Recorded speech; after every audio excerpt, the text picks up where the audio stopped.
નમસ્કાર દર્શક મિત્રો, ચંચળ ન્યૂઝના વિશેષ વિભાગ લીગલ રાઇટ્સમાં આપનું સ્વાગત છે। આજના ખાસ કાર્યક્રમમાં આપણે ચર્ચા કરવા જઈ રહ્યા છીએ એક એવા કાયદાની જેણે સામાન્ય નાગરિકને પહેલી વખત પોતાના હકની માહિતી માંગવાની, પ્રશ્ન પૂછવાની અને સરકારને જવાબદાર બનાવવાની વાસ્તવિક શક્તિ આપી। આ કાયદો છે માહિતી અધિકાર અધિનિયમ 2005 એટલે કે RTI। સરકારી તંત્રની કામગીરી કેટલા પારદર્શક રીતે થઈ રહી છે, ફાઇલો કેમ અટકતી હતી, ક્યાં નિર્ણયો કોની પરવાનગીથી લેવાતા હતા, આવા સવાલોના જવાબો નાગરિકો સુધી પહોંચાડવામાં RTIએ ઐતિહાસિક ભૂમિકા ભજવી છે। પરંતુ સાથે જ એક સત્ય છે કે ક્યાંક RTIએ ભ્રષ્ટાચારનો પર્દાફાશ કર્યો તો ક્યાંક દુરુપયોગના કેસો પણ સામે આવ્યા છે। અધિકારીઓ પર દંડા પડ્યા, અરજદારોને ધક્કા ખાવા પડ્યા અને કમિશન સુધીની લડત આજે પણ ચાલુ છે। તો શું RTI કાયદો આજે પણ એટલો જ અસરકારક છે? સરકારી તંત્રને પારદર્શક બનાવવામાં તે કેટલો સફળ રહ્યો? અને સૌથી મહત્વનું, આ કાયદાનું ભવિષ્ય કઈ દિશામાં આગળ વધે છે, લોકો તેનો કઈ રીતે ઉપયોગ કરી શકે છે? આ તમામ મહત્વના મુદ્દાઓ પર ચર્ચા કરવા માટે આજે આપણા સ્ટુડિયોમાં ઉપસ્થિત છે જાણીતા એડવોકેટ શ્રી પ્રફુલભાઈ ઠક્કર। પ્રફુલભાઈ, સ્વાગત છે આપનું ચંચળ ન્યૂઝમાં। પ્રફુલભાઈ, 2005માં કેન્દ્રમાં મનમોહનસિંહની સરકાર હતી, વડાપ્રધાન છે, અને આજે પણ લોકો યાદ કરે છે કે તેમણે એક RTI કાયદો એટલે કે માહિતી અધિકાર કાયદાની ભેટ આપી। તો આ સમગ્ર જે મુવમેન્ટ થઈ, જે આખી ભેટ આપી, એને તમે કઈ રીતે જુઓ છો અને તમને શું લાગે છે પાછળનો હેતુ શું હતો તે સમયે? માહિતી અધિકાર કાયદો 2005 એ તારીખ 12/8/2005 થી અમલી બન્યો। એ પહેલા એક એક્ટ તો હતો જ, માહિતી અધિકાર કાયદો 2000, એમાં ત્રુટિઓ હતી એટલે મનમોહનસિંહની સરકારે એમાં સુધારા કરી અને આ સરસ મજાનો કાયદો ભારતની પ્રજાને આપ્યો કે જેની હેઠળ દરેક પ્રજાજનને માહિતી માંગવાનો સરકારી ડિપાર્ટમેન્ટ પાસે એમને અધિકાર છે કે દિશા કેમ ચાલે છે, કામ કેમ ચાલે છે, કામ ક્યાં અટક્યું છે, કામ ક્યાં પહોંચ્યું છે, અથવા એમને જે માહિતી જરૂરી છે એ મેળવવા કોઈ પણ સરકારી ડિપાર્ટમેન્ટમાં જઈ શકે અને સરળતાથી માહિતી માગી શકે। આ સરકારશ્રીનો સારો ઉદ્દેશ હતો અને એ હેતુથી 2005માં આ કાયદો અમલમાં આવ્યો। પ્રફુલભાઈ, સિમ્પલ એક વાત કરીએ આપણે કે કોઈ પણ અરજદારને અથવા વ્યક્તિને માહિતી અધિકાર હેઠળ માહિતી માંગવી હોય જે તે વિભાગ પાસેથી, તો આખી પ્રોસિજર શું છે, કેવી રીતે એ લોકો અરજી કરી શકે છે અને માહિતી માંગી શકે છે, તે જરા સમજાવો દર્શકોને। સંજયભાઈ, કાયદામાં બધું સ્પષ્ટ કરવામાં આવ્યું છે કે આ માહિતી કેવી રીતે મંગાય। માહિતી અધિકાર એક્ટ 2005માં એક નમૂના નંબર ક નિયત કરવામાં આવ્યો છે કે જે હેઠળ તેઓ અરજદાર માહિતી માગી શકે છે। એમાં બધું જ પ્રિસ્ક્રાઇબ કરેલું છે, અરજદારને એમાં કાંઈ પણ એમાં જે પ્રશ્નો છે અથવા એમાં જે ખાના મૂકેલા છે એ ભરી અને આપણને જે તે ડિપાર્ટમેન્ટ પાસે માહિતી માંગવાની છે। આ ફોર્મમાં ક્યાંક ખૂટતું હોય, માહિતી આપણે એનાથી સવિશેષ કે ખુલાસાપૂર્વક કે આપણે બુદ્ધિ અનુસાર માંગવાની થતી હોય તો એની ફોર્મ નંબર કની સાથે આપણે અલગથી એક પાનું જોડી શકીએ છીએ। આપણને ખ્યાલ છે કે કયા ડિપાર્ટમેન્ટ પાસે કઈ માહિતી માંગવાની છે તો જે તે ડિપાર્ટમેન્ટને જ સીધી આપણે અરજી કરવાની રહેશે। જો આપણને ખબર નથી તો એના માટે પણ એક સરકારે એમાં જોગવાઈ, વિધિવત જોગવાઈ ઊભી કરેલી છે કે જે તે જિલ્લાની કલેક્ટર ઓફિસમાં આપણે માહિતી માગી શકીએ અને કલેક્ટરશ્રી જે તે ડિપાર્ટમેન્ટને એ માહિતી આપવા માટે સૂચવી અને અરજદારને તેવી જાણ કરશે કે તમને આ ડિપાર્ટમેન્ટ પાસે માહિતી માંગવાની છે અથવા અમે અરજી ફોરવર્ડ કરી છે અને તમને માહિતી મળી જશે। આ માહિતી આપવા માટે 30 દિવસનો સમયગાળો નિયત કરવામાં આવ્યો છે। 30 દિવસની અંદર એ માહિતી જે તે ડિપાર્ટમેન્ટને અરજદારને આપી દેવાની રહેશે। એના માટે ફીનું ધોરણ પણ નક્કી કરવામાં આવ્યું છે કે 20 રૂપિયાની ફી ભરવી પડે છે। હવે 20 રૂપિયા આપણે કઈ રીતે ભરવા, ક્યારેક એ પણ અસમંજસ હોય છે, તો એના માટે આપણે રોકડા પણ ભરી શકીએ, ચલણથી ભરી શકીએ, જે કોર્ટ ફી સ્ટેમ્પ આવે છે એ પણ આપણે 20 રૂપિયાની લઈ અરજી ઉપર ચોંટાડી 20 રૂપિયાનો ખર્ચ ફી તરીકે દર્શાવી શકીએ। નોન જ્યુડિશિયલ પેપર પણ 20 રૂપિયાનું લઈ આપણે એમાં જોડી શકીએ। પોસ્ટલ ઓર્ડર થી પણ આપણે એમાં 20 રૂપિયાનું જોડી માહિતી માગી શકીએ અને છેલ્લે કંઈ નહીં તો સરકારી ચલણ દ્વારા 20 રૂપિયા ભરીને પણ આપણે એ ચલણ આપણે અરજી સાથે નમૂના નંબર ક સાથે રાખીએ તો એ પણ એ વેલિડ હોય છે અને 30 દિવસની અંદર એ માહિતી આપવા માટે કોઈ પણ સરકારી ડિપાર્ટમેન્ટ બંધાયેલું છે. પ્રફુલભાઈ, આપની પાસેથી જાણવા માંગીશ કે માહિતી અધિકાર કાયદો અમલમાં તો આવ્યો, છેલ્લા ઘણા વર્ષોથી આપણે જોઈ રહ્યા છીએ માહિતીઓ પણ વિવિધ યોજનાઓ સંદર્ભે કે અલગ અલગ કામો સંદર્ભે લોકો માંગી રહ્યા છે. આ ઓવરઓલ કાયદાને તમે કેવી રીતે જોઈ રહ્યા છો? લોકો માટે તે કેટલો ઉપયોગી છે? સંજયભાઈ, બહુ ઉપયોગી છે. આ કાયદાથી સરકારી ડિપાર્ટમેન્ટ ઉપર લગામ આવી છે અને લોકોને એમને જે માહિતી ખરેખર માંગવી છે, જરૂરિયાત છે, એમને ઉપલબ્ધ નથી થતી, એ મેળવવા માટે જે એમને આ અધિકાર આપવામાં આવ્યો છે એ ખરેખર ઉમદા છે. અને આજે તો એને સંજયભાઈ 20 વર્ષ થયા, 2005 આજે 2026ની શરૂઆત છે અને 20 વર્ષમાં ખરેખર કાબિલે દાદ આ એક્ટ હેઠળ કામગીરી થઈ છે અને થતી રહેશે. પ્રફુલભાઈ, માહિતી અધિકારની વાત કરીએ તો રેવન્યુ, મહેસૂલ વિભાગ, પંચાયત વગેરે વિભાગોને આમાં આવરી લેવાયા છે. તો કઈ રીતે તેનો ઉપયોગ થઈ રહ્યો છે સૌથી વધુ અને કેવી નોમિનલ માહિતીઓ લોકો માંગી રહ્યા છે? આ પ્રોફેશનમાં છો તો તમારા અંદાજ મુજબ. સંજયભાઈ, આમાં તો દરેક ડિપાર્ટમેન્ટનો સમાવેશ છે. માત્ર મહેસૂલ, રેવન્યુ કે એજ્યુકેશન ડિપાર્ટમેન્ટ માત્ર નથી આવતા, પંચાયત પણ મેજોરિટી આજે જોવા જઈએ તો એની જે દર વર્ષે જે માહિતી અધિકારનો કોણે કઈ રીતે ઉપયોગ કર્યો એનું જે એનાલિસિસ થતું હોય છે એમાં અનુભવે એવું જણાયું છે કે મહેસૂલ, ગૃહ વિભાગ એટલે પોલીસ ડિપાર્ટમેન્ટ, એજ્યુકેશન ડિપાર્ટમેન્ટ અને પંચાયત વિભાગ કે જેમાં ગ્રામ પંચાયતો, તાલુકા પંચાયત, જિલ્લા પંચાયતનું પંચાયતી રાજનો સમાવેશ થાય છે, એમની જનરલી 80%થી વધુ અરજીઓ આ જ ડિપાર્ટમેન્ટમાં આવતી હોય છે. એટલે એ રીતનું એનું તારણ જોવા જઈએ તો માત્ર આ જ 3 ડિપાર્ટમેન્ટ હોય છે અને ઘણી વખત નિશાન પણ આ 3 ડિપાર્ટમેન્ટને બનાવવામાં આવતા હોય છે. પ્રફુલભાઈ, આપણી પાસેથી જાણવા માંગીશ કે ગ્રામીણ વિસ્તારોમાં કામો ચાલતા હોય છે વિકાસના અથવા તો વિવિધ યોજનાઓના. ગ્રામીણ લોકો જે ગામડાઓમાં રહે છે તે લોકોને તે માહિતી મેળવવી હોય તો ગામડાઓમાં કઈ રીતનું સ્ટ્રક્ચર છે, કેવી રીતે તેઓ માહિતી મેળવી શકે છે? જિલ્લા લેવલેથી એ ગ્રાન્ટો તાલુકા લેવલે જાય છે અને હવે એવું સ્ટ્રક્ચર ઊભું કરવામાં આવ્યું છે કે એ સીધી ગ્રાન્ટો હવે ગ્રામ્ય લેવલે પણ પહોંચે છે. ક્યારેક એ રકમો બહુ નાની હતી, આજે એ રકમો કરોડોમાં જાય છે.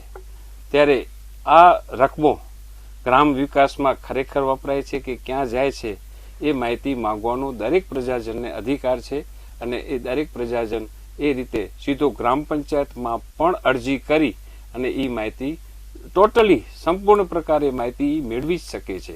જો એને એમ થાય કે આ હું ઉપલી લેવલે જાઉં તો તાલુકા પંચાયતમાંથી પણ આ માહિતી એ મેળવી જ શકે છે અને એનો એ જન્મસિદ્ધ અધિકાર છે કે એને માહિતી મળવી જ જોઈએ.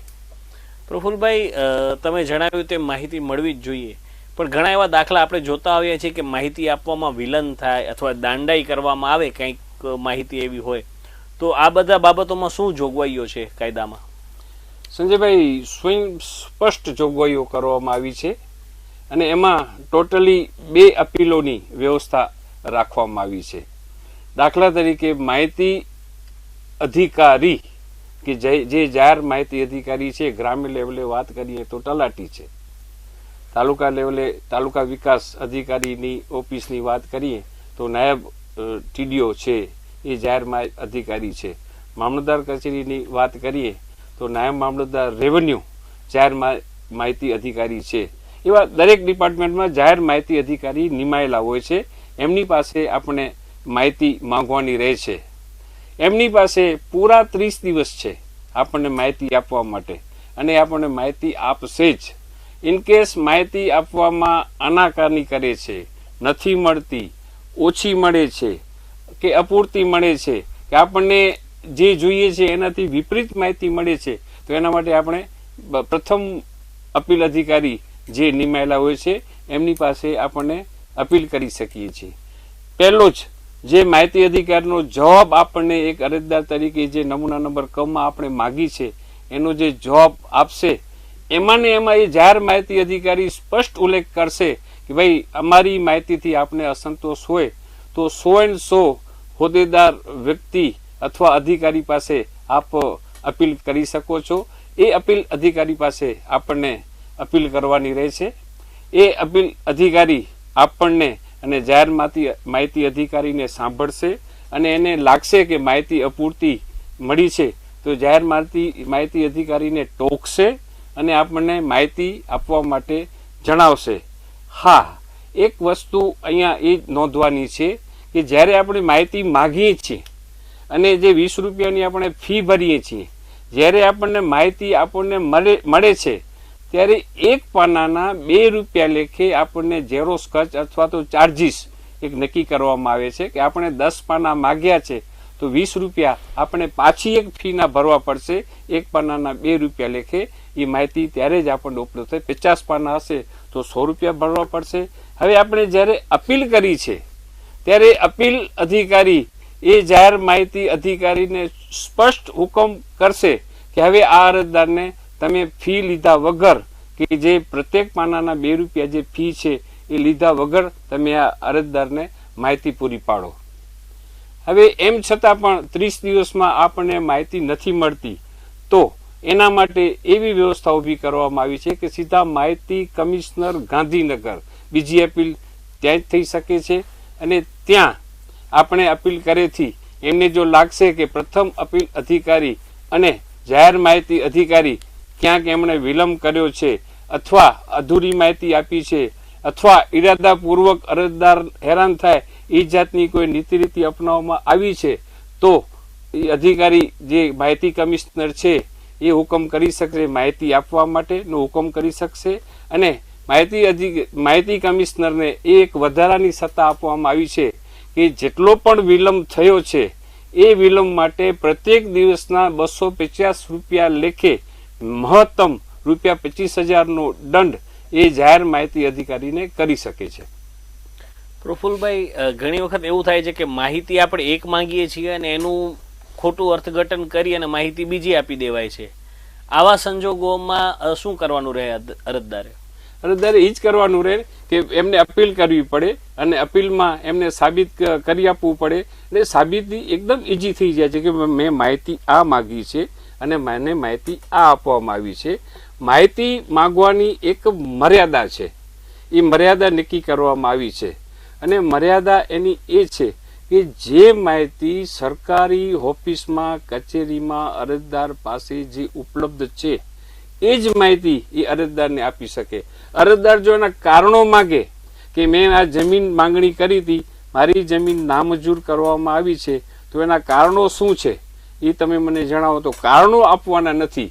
એના કારણે જો એને અસંતોષ થયો હોય કે ભાઈ મેં કારણો માંગ્યા છે તો એ અરજદારની જવાબદારી આવશે, તો એમાં સરકારી અધિકારીને કાંઈ નહીં થાય. પણ જો એ પુરવાર કરી આપશે કે બે માહિતી આ માગી છે પણ મને માહિતી ખોટી આપવામાં આવી છે કે બીજી આપવામાં આવી છે કે અપૂરતી આપવામાં આવી છે તો એ જાહેર માહિતી અધિકારીને ચોક્કસ એની સામે પગલાં લેવાય છે અને લેવાશે અને એ એક્ટમાં સ્પષ્ટ જોગવાઈ કરવામાં આવી છે.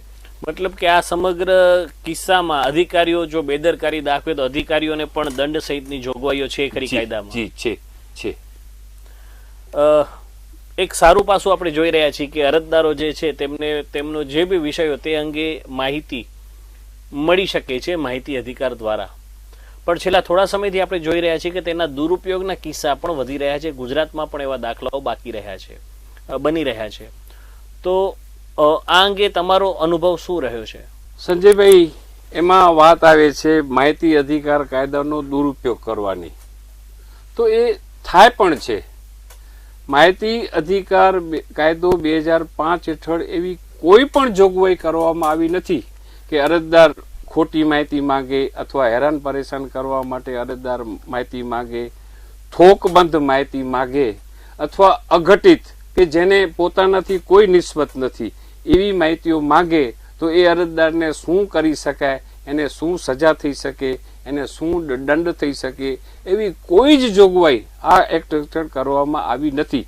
આમ છતાં પણ જે બીજા કાયદાઓ છે એના હેઠળ એની સામે પગલાં એ લઈ લેવાય કે આરટીઆઈ એક્ટિવિસ્ટનું એને વિરુદ્ધ આપવામાં આવે છે અને એને બ્લેકલિસ્ટ માહિતી અધિકાર હેઠળ એને બ્લેકલિસ્ટ કરવામાં આવે છે કે ભાઈ આ અરજદાર ખોટીઓ માહિતીઓ માગે છે અને આ અરજદારને સરકારશ્રી બ્લેકલિસ્ટ જાહેર કરે છે, એવું એને એક સજા થઈ શકે છે. મતલબ કે કોઈ અરજદાર વિરુદ્ધ આરટીઆઈ એક્ટિવિસ્ટ અરજીઓ કરે છે વારંવાર, જેનાથી તેને નિષ્પદ નથી, તો આવી અરજીમાં જવાબ થર્ડ પાર્ટી તરીકે એને જવાબ દેવો જે તે વહીવટી તંત્ર માટે આવશ્યક છે કે એના માટે મંજૂરી લે છે તેઓ જે તે વ્યક્તિની જેના માટે માહિતી આપવામાં આવી હોય? સંજયભાઈ, જવાબ તો આપવો જ પડે. માહિતી અધિકાર હેઠળ અરજી આવી અને જો એ અરજદાર બ્લેક લિસ્ટેડ જાહેર નથી થયો તો એને અરજી અથવા તો એનો અરજીનો જવાબ તો એમને આપવો જ પડે છે. અને જો એમને માહિતી અધિકારીને એમ લાગે છે કે આ ભાઈ હવે મને ખોટી રીતે અમને અથવા સરકારશ્રીને ખોટી રીતે હેરાન કરવા માટે જો માહિતી માંગવામાં આવી રહી છે, તો એ અધિકારી એના ઉપરી અધિકારીને અથવા ખાતાના વડાને ખાતાના વડા મારફતે સરકારને એવી એક જાણ કરશે કે ભાઈ આ આરટીઆઈ એક્ટિવિસ્ટ તરીકે એને આપણે બ્લેકલિસ્ટ જાહેર કરીએ, અને બ્લેકલિસ્ટ કરવામાં આવે પણ છે. એવા ઘણા દાખલા છે કે રિસર્ચ છાપામાં પણ આવતા હોય છે કે આને બ્લેકલિસ્ટ કરવામાં આવ્યા છે, એ કાર્યવાહી થઈ શકે છે. પ્રફુલભાઈ, આપની પાસેથી જાણવા માંગીશ કે માહિતી અધિકાર કાયદો જે છે તેમાં હજી શું ત્રુટીઓ છે, તેને મજબૂત કરવા માટે શું કરી શકાય જેથી લોકોને તે વધુ ઉપયોગી થઈ શકે સાચા અર્થમાં? સંજયભાઈ, તમે બહુ મસ્ત સવાલ કર્યો છે. આજે આ કાયદાને 20 વર્ષ થઈ ગયા છે, ત્યારે આ કાયદા હેઠળ થતી એક્ટિવિટી એકદમ પરિપક્વ થઈ ગઈ છે. આ કાયદા હેઠળ 20 વર્ષમાં એવા ઘણા પ્રસંગો બન્યા છે કે જેના કારણે લોકોએ કોર્ટના જિલ્લા કોર્ટ, હાઈકોર્ટ અને સુપ્રીમ કોર્ટના દરવાજા ખટખટાવ્યા છે, અને એના કારણે એના જે તારણો અને જજમેન્ટો આવ્યા છે એના પરથી પણ જે એની માહિતી સંગ્રહ બહાર પાડવામાં આવ્યો છે કે જે દરેક જાહેર માહિતી અધિકારી પાસે હોય છે, અને એના આધારે પણ નિર્ણયો લેવામાં આવે છે. આમ છતાં 20 વર્ષ પછી પણ જો એની આપણે જો ત્રુટીઓ જોવા જઈએ તો એમાં થોડી ઘણી ત્રુટીઓ રહેલી છે, જે સરકારે વહેલી તકે જો એ નાબૂદ કરે અથવા એમાં બદલાવ લાવે તો એનો અસરકારક ઉપયોગ એનો અમલ થઈ શકે એમ છે. એક વસ્તુ તો એ છે કે એના માટે 30 દિવસની માહિતી આપવા માટેનો સમયગાળો સરકારી અધિકારી માટે 30 દિવસનો નિયત કરવામાં આવ્યો છે. 30 દિવસ આમ જોવા જાઓ તો એકદમ પૂરતો છે. ક્યારેક માહિતી મળી શકે એમ ન હોય અથવા ગોતવામાં તકલીફ પડે એમ હોય તો એના માટે 30 દિવસની સમય મર્યાદા સરકારે સમજી વિચારીને કરી છે. પરંતુ ઘણી વખત એટલે ઘણી જ વખત એનો આ 30 દિવસની મર્યાદાનો દુરુપયોગ કરવામાં આવે છે. સરકારી અધિકારી કર્મચારી એમ જ માને છે કે આ અરજદાર અમને હેરાન કરવા માટે આ માહિતી અધિકારોનો એનો ઉપયોગ કર્યો છે, પણ ખરેખર ઘણીવાર એવું ન પણ હોય કે એને કોઈક દાખલા તરીકે કેસની ખરી નકલો જોતી હોય કે એના આગળ શું કાર્યવાહી થઈ એને ક્યાં રજૂઆત કરવી હોય અથવા એને કોર્ટ કેસમાં ક્યાંક ઉપયોગ કરવો હોય ત્યારે એને બિચારા માહિતી માગી હોય ત્યારે એ 30 દિવસની જે સમય મર્યાદા છે ને અતિ વિલંબિત લાગે છે. એના માટે કમસે કમ 15 દિવસ અથવા મહત્તમ 20 દિવસ કરવામાં આવે તો એ માહિતી અધિકારનો જે ખરેખર જે હેતુ છે એ બર આવ્યો ગણાશે. બીજો એમાં એક એવી જોગવાઈ છે કે બીજી અપીલ સીધી ગાંધીનગર વિકાસ કમિશનર શ્રીની કચેરીએ કરવાની રહે છે. હવે એક બાજુ આપણે જે 20 રૂપિયાની જે એક મર્યાદા જે બાંધી છે અને એમાં પણ અનુસૂચિત જાતિ અને જનજાતિના લોકોને કોઈ પણ જાતની ફી એમાં ધોરણ રાખવામાં આવ્યું નથી. ત્યાં આપણે જોવા જઈએ તો એ વ્યક્તિ અરજદાર અનુસૂચિત જાતિ, જનજાતિ કે સામાન્ય વર્ગનું છે ત્યારે આપણે એક વિચાર કરીએ નલિયાના અથવા લખપતનો કોઈ અરજદાર છે એને ગાંધીનગર સુધી કોઈ પણ જ્ઞાતિનો છે એને લાંબા થવું પડે છે, અને ત્યાં પણ જે કોઈ પણ નિર્ણય આવે નિર્ણય અરજદારની પોઝિટિવ જ આવશે, પણ સરકારી અધિકારીને ખબર છે કે આ લખપત અને નલિયાનો માણસ જ્યારે ગાંધીનગર જશે ત્યારે એને ન્યાય મળશે. એ જે ગાંધીનગર વાળી જે અપીલ છે એ એમ લાગે છે કે ક્યાંક જિલ્લા કક્ષાએ કે ક્યાંક રાખવામાં આવે. ઘણી વખત ઓનલાઈન કેમ્પો રાખવામાં આવતા હોય છે, પણ જો રેગ્યુલર રીતે જો જિલ્લા લેવલે કમસે કમ જિલ્લા લેવલે જો એ અપીલો સુનાવણી રાખવામાં આવે તો એ આવકારદાયક છે. પછી બીજી બાબત એવી છે કે આ કાયદા હેઠળ સરકાર પાસે જે માહિતી ઉપલબ્ધ છે તે જ આપવાની છે. કે મારી પાસે કોઈક 100 રજીસ્ટર છે, જમીન માંગણીનો રજીસ્ટર છે કે આજે 200 જાણે જમીન માગી છે, તો એ 200 જાણાનું જે રજીસ્ટર છે કોઈકે માગ્યું કે જમીન કચ્છમાં કેટલા લોકોએ માગી છે એનું તમે રજીસ્ટરની નકલ આપો, તો એ રજીસ્ટરની નકલ અપાશે. આમાં કેટલા લોકોની અરજી ચડાવવામાં નથી આવી અથવા શું કામ ચડાવવામાં નથી આવી, તો એ જવાબ એ માહિતી અધિકારી આપવા માટે બંધાયેલો નથી. બીજી ભાષામાં, સરળ ભાષામાં જો કહેવા જઈએ તો એના કારણો શું છે, માહિતી સ્વીકારવાના કે નકારવાના, એના કારણો આપવાની જવાબદારી આની નથી આવતી. જો ક્યાંક એવું સૂચિત કરવામાં આવે કે ભાઈ આ નિર્ણય લેવાના આ કારણો શું છે, એ જો એમાં ઉલ્લેખ કરવામાં આવે અને એ માહિતી આપવા માટેની જો છૂટ આપવામાં આવે તો એ આવકારદાયક છે. આવા કેટલાક સૂચનો હોય છે. જે રીતે માહિતી અધિકારની આપણે વાત કરી, તો આ સમગ્ર કાયદામાં માહિતી કમિશનની શું ભૂમિકા છે અને માહિતી કમિશનની સત્તામાં તમને લાગે છે થોડોક વધારો થવો જોઈએ અથવા એવું કંઈ? સંજયભાઈ, નિખાલસપણે જો વાત કરીએ ને, નિખાલસપણે એકદમ, તો માહિતી અધિકારનો કાયદો જ બુઠા હથિયાર વાળો છે, જેને કોઈ એની તલવારની કે હથિયારની કોઈ ધાર નથી. તમે જે માહિતી કમિશનરની વાત કરી એ બધા જ રીતસર ઉઠા હથિયારથી લડતા હોય છે.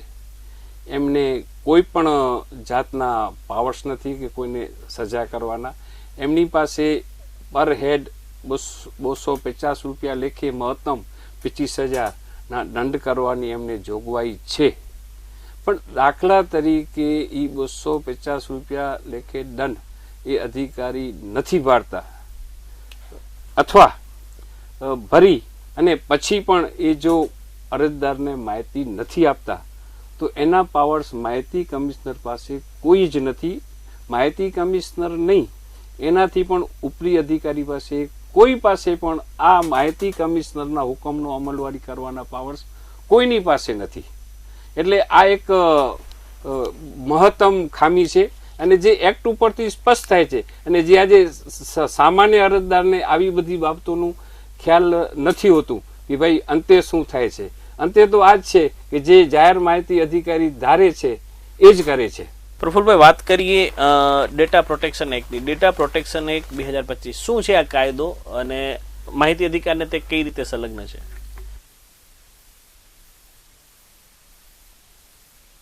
ની દરખાસ્ત 2023માં આવેલી અને લોક જાગૃતિના એમના બધા જવાબો લઈ અને એનો કાયદો બનાવાયો 2025. અને એ ડેટા પ્રોટેક્શન એક્ટ એટલે કોમ્પ્યુટર વગેરે સાથે, સોશિયલ મીડિયા સાથે સંયોજક છે, એઆઈ સાથે પણ એ સામેલ છે. હવે એમાં ડેટા પ્રોટેક્શન એક્ટ એ એવું કહે છે કે ભાઈ કોઈ પણ ડેટા છે તે જાહેર ન થવો જોઈએ, એની માહિતી આપવી ન જોઈએ અથવા એ ડિક્લેર ન થવું જોઈએ. દાખલા તરીકે મોબાઈલ કંપનીઓ પાસે એમનો પોતાનો જે ડેટા છે કે મારા મોબાઈલ નંબર આ છે, એની પાસે આ માહિતી છે, તો એ ડેટા એ વેચી ન શકે, એ ક્યાં જાહેર ન કરી શકે. એ છે ડેટા પ્રોટેક્શન એક્ટ. હવે એ ડેટા પ્રોટેક્શન એક્ટને માહિતી અધિકાર સાથે સંલગ્ન કરવામાં આવે છે. હવે એનો મતલબ એ થાય કે સીધી રીતે માહિતી અધિકાર નિયમ 2005 ઉપર અંકુશ આવે છે અને એમાં એમ કહેવામાં આવે છે કે ભાઈ કોઈ પણ આ અંગત ડેટા છે, જે પણ પર્સનલ ડેટા છે, જે પણ કોમ્પ્યુટરાઇઝ ડેટા છે, એ ક્યાં ડિક્લેર થવો ન જોઈએ અથવા કોઈકને મળવો ન જોઈએ. હવે માહિતી અધિકારના કાયદા હેઠળ જો એને આ સમાવવામાં આવે છે તો સીધી રીતે કોઈ પણ ડેટાને એ માહિતી, જાહેર માહિતી અધિકારી એમ કહી શકે કે ભાઈ આ અમારી પાસે ડેટા છે, અમે આ નહીં આપીએ. એટલે સીધો માહિતી અધિકાર હેઠળ એક સીધી અને બહુ મોટી લગામ આવે છે. ઘણા સંસ્થાઓનો એવો આગ્રહ છે કે ભાઈ ડેટા પ્રોટેક્શન એક્ટ અને માહિતી અધિકાર એક્ટને તમે અલગ રાખો. કારણ કે ડેટા પ્રોટેક્શન એક્ટ અલગ વસ્તુ છે અને માહિતી અધિકારી અલગ વસ્તુ છે. જો માહિતી અધિકાર એક્ટને આની સાથે જો જોડવામાં આવશે તો કોઈ પણ માહિતી એક સામાન્ય અરજદાર સુધી નહીં પહોંચી શકે. એની સામે બીજી દલીલ એવી પણ એક કરવામાં આવે છે કે જો ડેટા પ્રોટેક્શન એક્ટને જો તમે માહિતી અધિકાર એક્ટ સાથે જોડો છો તો પછી આ તમે જે દરેક પ્રોપર્ટી છે આજે કે જે ખેતીની જમીનો છે કે મકાન છે કે ઓફિસો છે કે આ જે સ્થાવર મિલકતો છે એની માહિતી આજે ઓનલાઈન કરી દેવામાં આવી છે. અને આજે એ માહિતી આપણને જો સર્ચ કરવી હોય તો વ્યક્તિગત નામથી પણ આપણે સર્ચ કરી શકીએ છીએ. જો અને બીજું કે આજે આપણે દસ્તાવેજીકરણ કરીએ છીએ કોઈ પણ પ્રોપર્ટીના તો એ દસ્તાવેજ એ પ્રોપર્ટી દીઠ અને વ્યક્તિ દીઠ આપણે કોઈ પણ ભારતના કોઈ પણ વ્યક્તિને આપણે સર્ચ કરી શકીએ છીએ. જો એ માહિતી પ્રોટેક્શન એક્ટ ડેટા આ એક ડેટા જ છે. એ ડેટા જો આપણે ખુલ્લો મૂકતા હોઈએ અને એની સામે જે બીજો ડેટા છે માહિતી અધિકાર હેઠળ આપણે જો ગુપ્ત રાખવાની જો વાત કરતા હોઈએ તો સીધી વાત એ ત્યાં જ આવે છે કે માહિતી અધિકાર નિયમ છે એને બૂઠો બનાવો. એટલે આ તબક્કે એવું એક સજેશન કરી શકાય કે ભાઈ ડેટા પ્રોટેક્શન એક્ટ અને માહિતી અધિકાર એક્ટને અલગ રાખવામાં આવે અને માહિતી અધિકાર હેઠળ જે પણ પહેલેથી 2025 પહેલા જે માહિતી આપવામાં આવતી હતી એ જ પ્રમાણે જો માહિતી આપવામાં આવે તો ખરેખર એમાં અરજદારોનું સાચું હિત છે અને જાહેર માહિતી અધિકારી ઉપર એ અંકુશ રહે એ નિર્વિવાદ છે. તો દર્શક મિત્રો, આ હતા લીગલ રાઇટ્સના આજના વિભાગમાં માહિતી અધિકાર વિશેની માહિતી, જેમાં કઈ રીતે તેનો ઉપયોગ કરી શકાય, કઈ રીતે તમે માહિતી માંગી શકો, તેના દુરુપયોગને કારણે કાયદો કેવી રીતે નબળો પડી રહ્યો છે, જો તમને 30 દિવસમાં માહિતી નથી મળતી તો ક્યાં અપીલ થઈ શકે, આ સહિતની તમામ બાબતોની વિસ્તૃત માહિતી આપણને એડવોકેટ પ્રફુલભાઈ ઠક્કરે આપી છે. પ્રફુલભાઈ ચંચળ ન્યૂઝના સ્ટુડિયોમાં આવ્યા અને દર્શકો સુધી ઉપયોગી માહિતી પહોંચાડી તે બદલ આપનો ખૂબ ખૂબ આભાર. આપ સૌનો પણ આભાર.